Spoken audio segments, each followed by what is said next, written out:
reduce those hearings overall. So first, without further ado, we'll start with a visual demonstration from the New Sigma chapter of Roger Williams University. This chapter was identified by the National Standards Committee as one that has done the process correctly and efficiently. So they'll be sharing some of the key processes of the IDP based on what their successful execution of it at their chapter is like. So a few notes: we are going to be recording this demonstration that they're doing so that it can be available for other chapters that are not here today at this lead. So just keep the noise to a minimum. And if you don't want to be part of the recording, I think it's mostly this way and up, but if you don't want to be in the room for the recording, you can step out and we'll bring you back. And any questions on the logistics of the IDP, we'll save for the end. So like we ask, don't interrupt the demonstration. So without further ado, New Sigma, take it away. All right, thank you, Jen. First, I want to thank Jen, who's our DD, for just being available to us whenever we need her. I text her constantly about questions about this stuff, about anything about our chapter, and just all around probably the best DD we could have ever asked for. So a quick round of applause for her, please.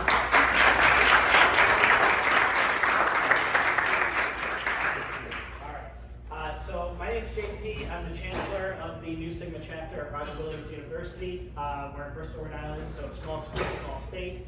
And we do have a couple other Rhode Island schools here. I know we've got some Bryans. We have URI in here. Awesome. PC? No, they'll come next year, I'm sure. All right, so I want to go through the most important parts of the process. And where this process starts is a complaint gets submitted to the Chancellor. For this demonstration, we're going to be using somebody who doesn't go to initiation. And for context, our chapter does require an initiation. It's a mandatory event that you cannot miss unless you have the best excuse in the world to not attend. And so Brandon here is going to be our person who does not go to initiation. And so I'll be referencing him a lot. So the complaint first comes to me. Where does that complaint then go? Well, we have our standards committee. And our standards committee, we meet every week, so that way we have a set time to meet every week. And I do believe I have 3 standards committee members. If you would please come up here really quick. Oh, you went all the way back there. All right. So first the complaint gets sent to me.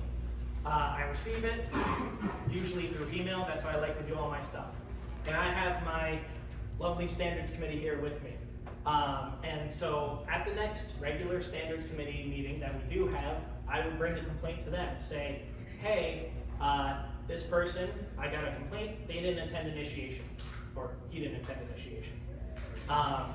And so it's at this point that we have to determine what's called validity of the claim or the complaint. Now, what is validity? Validity is determining if there's enough evidence to really go forward with the process. So does this action that's alleged break our policies, our bylaws, any national policies or bylaws? And so it's at this meeting that we determine that. So we'll discuss, be like, hey, is missing initiation a punishable offense in our policies? And so it's at this point that we all say, yeah, it's mandatory. Everybody knows that. You have to go to our initiation.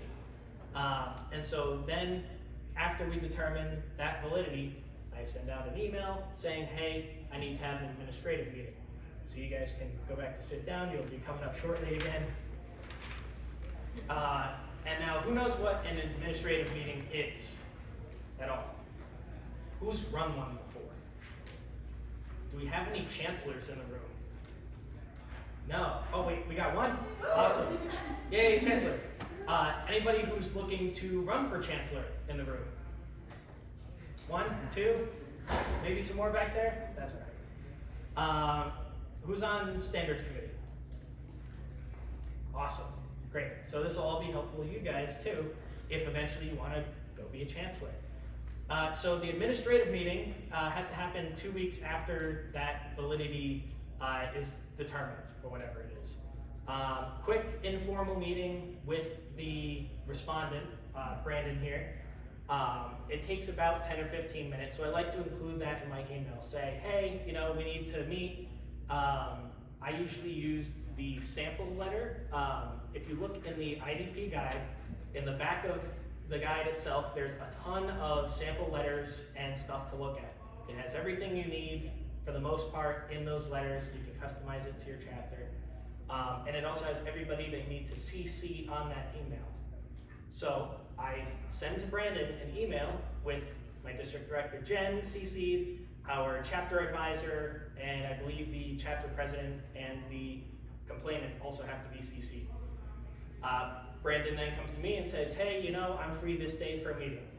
I find a meeting time with him, a meeting room, and he'd come in, and it's at this point that we're gonna do like a little how an administrative meeting would go. So, Brandon? I would already be in the room, and then he'd usually come in to meet me. Hey, JP, how's your day been? Oh, it's been pretty good. How's yours? Can't complain. Awesome.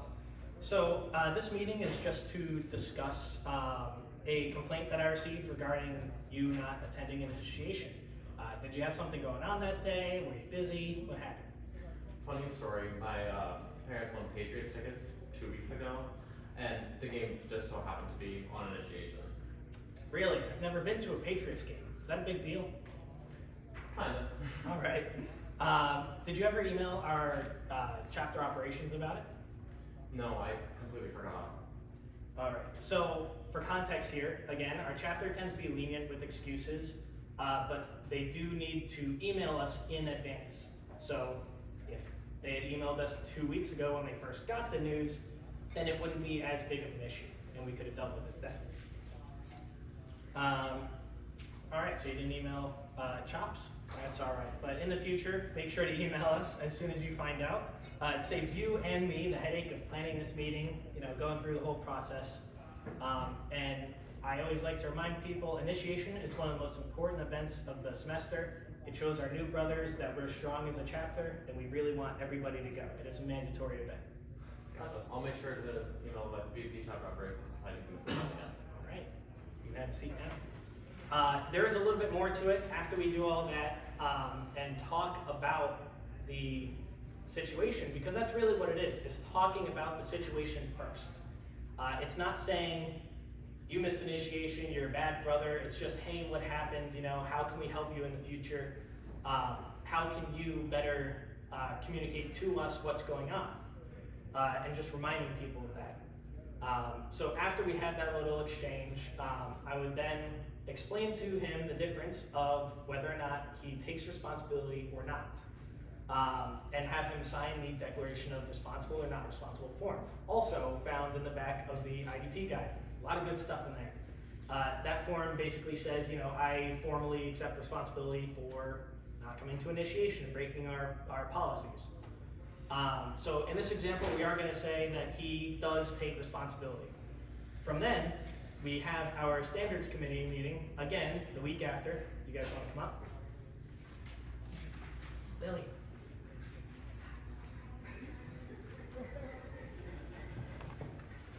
So we have our regular standards committee, again, our regular meeting, and it's at this point that we would discuss some behavior correcting actions, because we know that he took responsibility. And so some ideas we would throw around is maybe like probation. Maybe they have to plan an event, plan a presentation, something along those lines to make up for not attending initiation. In this case, this is loosely based off of something that we've recently gone through, but this person, Brandon, had perfect attendance at all of our chapter meetings and just so happened to miss an initiation. So we would discuss this as a committee and say, you know what, maybe he doesn't have to make a presentation, maybe we just hit him with a reprimand, that way it's all on paper, and that the next time, if there's an issue, we have precedent saying, oh, he didn't go to initiation in fall semester. Now we can be a little harsher and go forward with the process more. This time maybe probation, maybe a little harsher, something like that. The main point of this process is not to penalize everybody every time. It's behavior correcting actions, as they're called. And so we want to correct his behavior instead of just, oh, you missed initiation, you're out of the chapter, you're out of the fraternity. We don't want that. We want to keep all of our members. And Brandon's a great guy. He just missed initiation. And so if they don't accept responsibility, that's where it becomes a little bit more formalized. And then you have to go into a real hearing. And so I believe you have to have 2 people and the chancellor at the hearing to be your hearing panel. Lily, you can go ahead and sit down. You have to have 2 people with the chancellor who are also trained. Like Jen said, the IDP training, they do have to be trained. And that can be found at dsp.org/LMS. And so they've taken the training, they know what's going on at the hearing. Who else do we have to have at the hearing? Well, we need our hearing advisor. Where is he? There he is. Lewis, everybody. He is our stand-in for our actual hearing advisor, who could not be here this weekend. You also have the respondent and the complainant. Where's Gavin? There you go. Gavin's the one who submitted the complaint and said, hey, Brandon didn't go to initiation. Yeah, you're good right over here. Perfect. So it's at this hearing where I'm sure many of you have, or hopefully not many of you have gone through it already. But new to this policy is that we have one hearing panelist, in this case Julia, needs to take minutes. This is important because if there is an appeal, central office or whoever handles it, the other standards committee, will ask for notes and minutes from every meeting that you've had. And so it's important to take notes at every step. That way you have that in case it happens and you can defend your position. If you go through a hearing and kick somebody out and you don't have minutes, where's the reasoning? Why did you pick that? And that's why a lot of appeals happen. And so she'll be taking our notes at this meeting, or at the hearing. The hearing is a lot of formality, a lot of introductions. There is a sample hearing script also in that guide. And so I encourage you guys to follow that. It is extremely helpful to go through and know the process.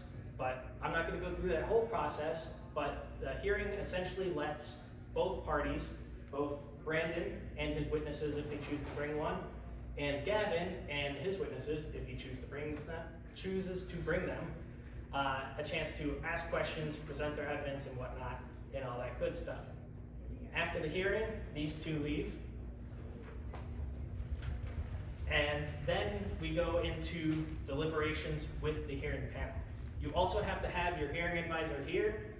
They are here to make sure that you guys stay on topic and are still following all of the Delta Sig procedures and stuff. And so it's here that we would go through each allegation, in this case just the one missing initiation, and determine if he's responsible and then what behavior correcting actions are needed. And we go through this process again if there are multiple allegations for each allegation. You guys can now have a seat. And so those are basically the only 6 people who should be in that room. Again, a lot of this process is very confidential, so like on a need-to-know basis, anything that happens in a hearing should only be with the hearing panel. And there's a bunch of other like who you can share it with, who you can't, in that IDP guide. That'll be your best friend if you're a chancellor on standards committee, if you're a president and want to know more. That's your place to go. Quick final thoughts. Pay attention to the deadlines. There's a lot of deadlines when it comes to this stuff. The general rule of thumb that I follow is 2 weeks because that is what's mostly said in the guide, and if it's longer, I still stick to 2 weeks. Which means 2 weeks from when you get the complaint, you have to determine validity. 2 weeks after that, you have to have an administrative meeting within that 2 weeks. Then another 2 weeks, the next thing, another 2 weeks, the next thing. This helps keep the process fast, doesn't take up too much time, and you can still, bring a complaint against somebody who which comes up later in the semester, like not attending the last 3 chapters, or not attending initiation if you have a late initiation, and other things such as that. Also, take notes on everything. That way you have a paper trail, you can, defend your position and do all of your I recommend doing all of your communications through email. I actually had somebody text me trying to schedule a meeting, and because I'm so used to just doing everything through email, I completely forgot about them. That was my bad. But email is more of a formal way so that you have all of the communication, everybody has it, and you can CC everybody instead of a private text thread.